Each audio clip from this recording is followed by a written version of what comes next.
जाय पार्टिखौ अस्तित्वआनो थानाय नंला नामानो थानाय नंला जोङो खोनानो मोननाय नंला होननानै बिथांमोना बुंदोंमोन नाथाय बिथांमोनासो बेखौ उत्साह होनानै दिनै कनफिडेन्स होनानै दिनै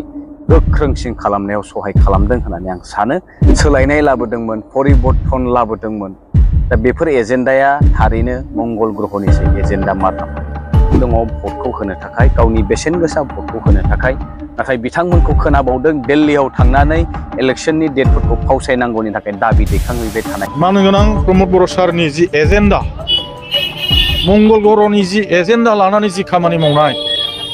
आं बेखौ साबजानो हानाय जायाखै दा आं सानो जोंनि क'क्राझार ओनसोलनि मानसिफ्रा इसिबां मंगल ग्रहआव थांनो हानाय दिनैसिम मंगल ग्रहनि एजेन्डायाव खारफानो हानाय मोनसे माबा जायाखै सादा सिदायैनो जोंनि क'क्राझारबासिया सोलियो बाथ्राया सैथो आङो गोलाव सम क'क्राझार जिल्ला ক্ষেত্ৰত আসলতে প্ৰমাণটো এনেকা ধৰণৰ পাব পাৰে যে PNRD ডিপাৰ্টমেণ্টত টোটেল 420 BCDC সেক্ৰেটাৰী তেওঁলোকক এপইণ্টমেণ্টটো দিয়া হ'ল তো আমি চৰকাৰৰ যেহেতু আছোঁ আৰু যিমান পাৰোঁ আমি এটা ট্ৰেন্সপাৰেণ্ট এপইণ্টমেণ্টবিলাক হওক बेयाव आंनि मुङा फैयाखैसै आंबो गोख्रों सासे इउपिपिएलनि जानानैनो टिकेट बिनाय आंबो केन्डिडेट जानो गोनां बा आंबो टिकेट मोनगोनखौ साननानै बा हास्थायनानै गोबां खामानि मावबाय स्ट्रंलि खामानि मावदों मंगल ग्रहनि एजेन्डा बायदियै आङो सोलिनो हानाय नङा मंगल ग्रहनि एजेन्डा लाग्राफोरजोंहाय जों खारफानो हानाय नङा बिटिआरआवहाय जे रिक्रुटमेन्ट प्रसेस जादों बेयो गोबां माने ट्रान्सपेरेन्सि जादों होननानै फोरमायो लोगोसेनो सोरबाया दिनै हस्पिटालाव दङ गावनि समस्तिखौ नागारनानै गुबुन मोनसे समस्तियावहाय जायगा नागिरबायदों सान सिगां जोङो बावैसो सम सिगां खोनाबाय थादों जोंहा बेफोरबायदि सालानि मास सालानि नाफोरखौहाय बरायनांगौनि गोनांथि गैया दा बेफोरबायदि माखासे बाथ्रा दिनैनि राजखान्थियारि जे सम बेयावहाय बे बेरखांदों दा आङो गिबियावनो बेखौ बुंग्रोनो लुगैयो बे मंगल ग्रहनि एजेन्डायानोथ' मामोन एक्चुअलि दा बेफोरबायदि बिथांमोननि माखासे एजेन्डानि फारसे रायजो राजाफोरजों लोगोसे दैदेनगिरिफोराबो गोबां गोनो गोथो जानानै दङ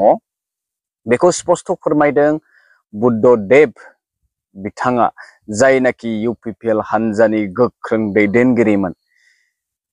TLCC नि सासे सोद्रोमा बिथाङा दिनै इउपिपिएल दोलोखौ मानो थाखाय रेजिगनेसन होनो गोनां जाखो आरो बेजों लोगोसे दिनै दारांगाजुलि समस्तियावहाय मा मोनसे थासारि जागासिनो दङ दिनै बेजों स्पष्ट नुहुरदों मानव गेदेर इमानुएल मोसाहारी आनडिफिटेड सासे केन्डिडेट दारांगाजुलि समस्तिनि तामुलपुरनि बारग' MLA बो बिथाङा गेजेर ससेयावहाय ड्रप दोनदोंमोन नाथाय बिथाङा दिनैसिम जेनफेराखै दा बिदि बेलायावहाय जलेन दैमारी बावैसो सिगां बाइ इलेक्शनावहाय देरहालांनाय MLA बिथाङा दिनै सासे MLA जासेयावबो दिनै काउन्सिलनि MCLA नि थाखाय टिकेट मोनबाय बिथांमोननि दोलोनि गेजेराव जायनाखि गोख्रों मावथि लोगो बिथांमोना खुद्रिदों बिदिनो मोनसे एग्जाम्पल महरै अन्जन बर' बिथाङा गोख्रों भाबै इउपिपिएल हानजानि जानानै समस्तिखौ सामलायबाय थादोंमोन बिदि बेलायाव बिथाङा दिनै टिकेट मोनैनि जाहोनाव दुखु फोरमायदों दिनै बिथाङा इन्डिपेन्डेन्टलि जुदि कन्टेस्ट खालाममारोब्ला पिक्चारा जोबोद क्लियार जानानै दङ लोगोसेनो राफेल दैमारी बायदि गोख्रों दैदेनगिरिफोरा सासे ब्लक इउपिपिएल नि प्रेसिडेन्ट आफादगिरिया दारांगाजुलि समस्तिनिफ्राय रेजिगनेसनखौ होनो गोनां बाध्य जाबाय आं सानाखै सासे मंगल ग्रहनि एजेन्डा लाग्रा आफादगिरि बिटिआरनि CEM बिथाङा दिनै मा सिन्ताधारा खालामदों बुजिनो रोङाखै 14 चिरां दुवारनिफ्राय फेरेंगाखौ दिनै आउट खालामनानै बावखुंग्रियाव जबरदस्ति थिसनहरनानै दिनै धनेश्वर बिथांजोंहाय कन्टेस्ट खालामनो थाखाय थिनहरदों जे समस्थियावहाय दिनैसिम BPF निफ्राय जेनफेराखै आरो बिथाङानो MCLA महरै EM महरै दिनैसिम बाहाय देरहाबोगासिनो दङ आरो रायजो राजाफोरनि अनसायनायखौ गोबां जोङो नुगासिनो थिग दिनै बेनि सोमोन्दैनो मोनसे सोंथि खालामनायाव बिथाङा फोरमायो दिनै आनडिफिटेड समस्थियाव दिनै फेरेंगाया गावनि समस्थिनिफ्राय जोगार जानानै बोरैहाय रायजो राजाखौ बोजबनो थांगासिनो दं बावखुंग्रियावहाय समाजआ खोन्थासिगोन दा जियानो हक बे मस्ट आङो जोबोद माने साननो गोनां बाध्य जाना फैदों आरो रायजो नोंथांमोनाबो बेखौ सानगोन सुइजारलेण्डनि सिमां नुहोग्रा बेक्तिया थारैनो बिथांनि एजेन्डाया मंगल ग्रहनिसो एजेन्डा जानांगौ बेनिखायनो बिथाङा दिनै क'क्राझार टु कारिगाव टु ओरै रङिया तामुलपुर स्पिड ब्रेकारनि माने प्रगति खालामदोंमोन सोलायनाय लाबोदोंमोन परिबर्तन लाबोदोंमोन दा बेफोर एजेन्डाया थारैनो मंगल ग्रहनिसो एजेन्डा मार नामा दिनै बुद्धदेब बिथाङा फोरमायनाय बायदिब्ला रोखा रोखा बेजोंनो जोङो मोनथिना मोनो जे बिथांनि एजेन्डाफोरखौहाय जोङो सहाया बुजिस्लाबा आरो बिथांजों खारफानायनि गोहो जोंनि BTC बासिनि रावबो रायजो राजाफोरनावहाय गैया जिहेतु बिथाङा दिनै मिशन भिजनखौ गावनि सिमाङाव रुजुदों दा बेखौ मोगथां महरहा होगोन माब्ला मोनथिला जिहेतु कार्यकाला दिनै जोबफैबाय ओरैबायदि साख्रि होदों घरे घरे साख्रि होदों दा जायफोरा मोनथावनामोन बिथांमोना मोनासै बन्चित जानो गोनां जाबाय बेहायबो बिथांमोननि खुद्रिनायखौ जोङो गोबां नुनो मोनबाय सासे मुंनि बेक्तिया मोनसे पस्टआव जायगा मोनसेयाव मोननै रल नाम्बारजों मोननै एपइन्टमेन्ट बोरैहाय मोनथावना बेफोरबो दिनै प्रमाण होयो बेफोरो जागोन मंगल ग्रहनि एजेन्डा बागानपारा आन्सलिक कमिटि एबसुनिफ्राय सा गासै 11 जन सोद्रोमाफोरा बेवहाय थोंजोङै साख्रि मोननो हायो BCDC सेक्रेटारिजों लोगोसे फरेस्ट गार्डआव दा बिनिनो माखासे खुद्रिनायखौ जोंनिसिम फोरमायहरदों ओंखायनो जोंबो नोंथांमोननोहाय बेखौ सोराङाव लाबोनांगौ बाध्य जादों रायजो नोंथांमोन दा बेफोरबायदि मंगल ग्रहनि एजेन्डा लानानै जुदि बिथाङा आवगायबोबाय थायो आवगायलांबावनो सानदोंब्ला आं सानो दिनैनि समाव जिहेतु धौ बेखौ नायनानै जोंनि माखासे माहारियारिनि दैदेनगिरिफोराबो बुजिनांसिगौ नोंथांमोना दिनै खौसे नङा दिनै नोंथांमोना मोनसे खालामनायखौ सान दिनै UPPL हान्जाया राजखान्थि खालामालाबासिनो दलद सिरि जिरायनानै थायोब्ला हारिनि थाखाय ग्रेटेस्ट अबदान जागोन जिहेतु दिनैनि समाव BPFआ गोख्रों भाबै इन्डिभिजुवेलि लार्जेस्ट मेजरिटिखौहाय मोननो थांगासिनो दङ बेयो रोखा दा बाहेरा दोहौखौ होबथानो थाखाय जुदि बाहाय UPPL पार्टिया दलद जनानै थायोब्ला हयथ' रायजो राजाफोरजोंहाय फैबाय थानाय समाव अनसायजागोन दा मा सानदों सानाखै बिथांमोना मोनथिसिगोन नाथाय दिनै जों बेफोरबायदिनो माखासे खौरां मोनदों आरो सन्जय सरगियारि MCLA बिथाङा दिनै बबे एंगेलजोंहाय ट्रान्सपेरेन्सिखौ नुहुरदों मोनथिया बिथाङा आरो खावलायबावदोंसो बै मोनखानाय एपइन्टमेन्ट मोनखानाय बिजाथिफोरनाव सोंहैनांगौनो दा बैसोरो बोरैहाय बुंना लागोन जे जोङो फैसा होनानैसो साख्रिखौ लादोंमोन बेबो खम एमाउन्ट नङा जोंनि गोरिब गुन्द्राफोरा बा जायफोरा वान भट वान जबनि इन्टेनसनजोंहाय दिनै UPPL हान्जाजों नांथाबनानै खामानि मावबोदोंमोन बिथांमोना मेरिटआव गोलैसेयावबो बिथांमोना बै थाखाखौ बबेनिफ्राय लाबोगोन दिनै XNDFB-नि मुङावहाय 30 जननि साख्रिनि लिस्टआव बोरैहाय साबासेल' XNDFB-नि मुङा थिसनजाखो आरो बाखिया बबेनिफ्राय हाबफैखो बेफोरबायदि गोबां अजद फैदों आरोबावसो खोनाबावदों सेक्रेटारियेटआव समबार मंगलबारनि समनि गेजेरावनो 1000 जननि बारा केन्डिडेट बिजाथिफोरखौ लानानै पृथ्वीराज नारायण देब मेस